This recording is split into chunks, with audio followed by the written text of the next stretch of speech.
নমস্কার, আশা করি আপনারা সবাই খুব ভালো আছেন। আমি অনেক দিন পর আবার ভিডিও আপলোড করছি। তো আজকে আমি ভগবানের জন্য কি বানাবো দুপুরে সেই রান্নাটাই দেখাবো। সোয়াবিন আমি গরম জলে সেদ্ধ করতে দিয়ে দিয়েছি। মিনিমাম 15 মিনিট গরম জলে আমি ওটাকে লবণ দিয়ে ফুটিয়ে নেব। আর এটা চাল কুমড়ো একটু শুকনো হয়ে গেছে, তাই জন্য অসুবিধা হচ্ছে। তো এটাকে আমি ছাড়িয়ে এরকম টুকরো টুকরো করে কেটে নেব। এটা শুধু আমি ভাজা ভাজা করবো। এখন ঠান্ডা পড়েছে, ঠান্ডার অনেক রকম সবজি আছে। তো কদিন আমি অনেক সবজি রান্না করেছি, তো আজকে আমি সয়াবিন বানাচ্ছি। কড়ার মধ্যে আমি সর্ষের তেল দিয়ে দেবো, এর মধ্যে শুকনো লঙ্কা, 5 ফোড়ন, অল্প একটু হিং দিয়ে দেবো, দিয়ে আমি চাল কুমড়োগুলো তুলে দেবো। অল্প হলুদ গুঁড়ো দিয়ে দেবো,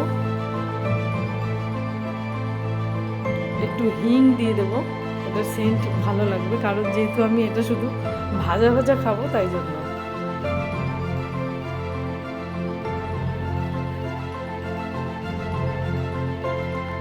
অল্প লবণ দিয়ে এটা আমি চাপা দিয়ে দেবো।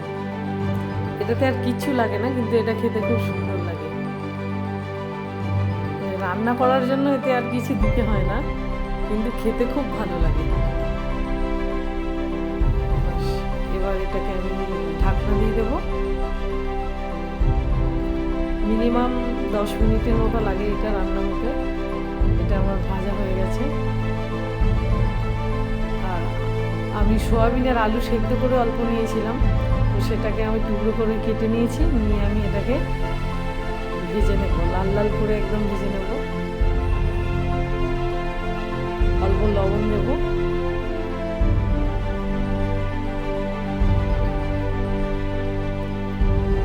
সোয়াবিনগুলো আমি জল চেপে বের করে দিয়েছিলাম একদম শুকনো করে, সেটাকে আমি এই আলুর সঙ্গেই দিয়ে সুন্দর করে লাল লাল করে ভেজে নেব। এবার কড়াইয়ের মধ্যে আমি তেল দিয়েছি, সর্ষের তেল, সাদা তেল, আপনাদের পছন্দ মতো আপনারা দিতে পারেন। এবার এর মধ্যে আমি তেজপাতা, গোটা গরম মশলা আর স্টার অ্যানিস, তারপরে শুকনো লঙ্কা, গোটা জিরে, একটু হিং ফোড়ন দিয়ে আমি টমেটোকে সেদ্ধ করে নিয়েছিলাম, সেই টমেটোটাই সেদ্ধ এর মধ্যে আমি দিয়ে দিয়েছি টুকরো টুকরো করে কেটে। একটু হলুদ দেবো আর একটু লঙ্কা গুঁড়ো দেবো। নিরামিষ রান্নায় অল্প একটু হিঙের ফোড়ন দিলে সেন্ট খুব ভালো হয়, খেতে বেশ ভালো লাগে। Do you love me, Matthew? I do. Honestly? Yes. Secret, but honestly. No more secrets.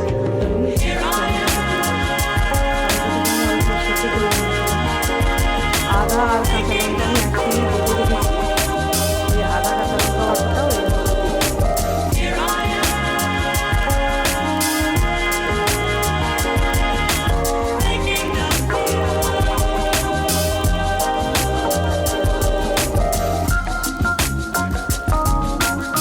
পেঁয়াজ রসুন ছাড়া এইরকম রান্না আপনারা করে খাবেন, খুব ভালো লাগবে। হলুদ গুঁড়ো দিয়ে দেবো অল্প, আর অল্প একটু কাশ্মীরি লঙ্কা দিয়ে দেবো।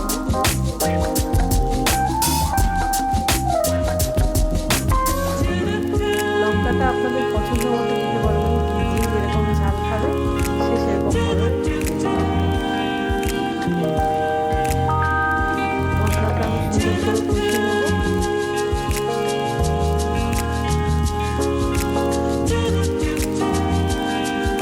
জল দিয়ে আমি এটাকে ঢাকনা দিয়ে দিই, অল্প আঁচে মশলাটাকে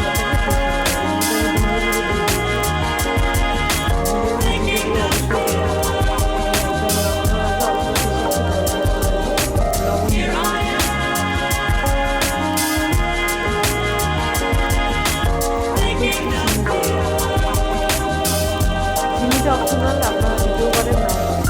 আমি ঢাকনা দিয়ে দেবো, একদম কম আঁচে আমি করেছি এটা।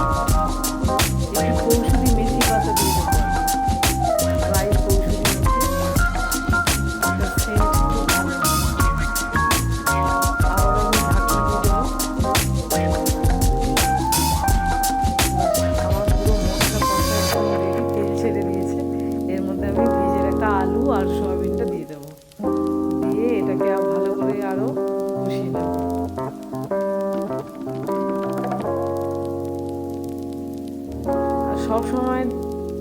কোনো সবজিতে আপনি যদি গরম জল দেন তার টেস্টও ভালো হয়, তাড়াতাড়ি রান্না হয়ে যায় আর ভালো হয়। আমি জলটাকে গরম করে নিয়েছি, নিয়ে এর মধ্যে আমি দিয়েছি।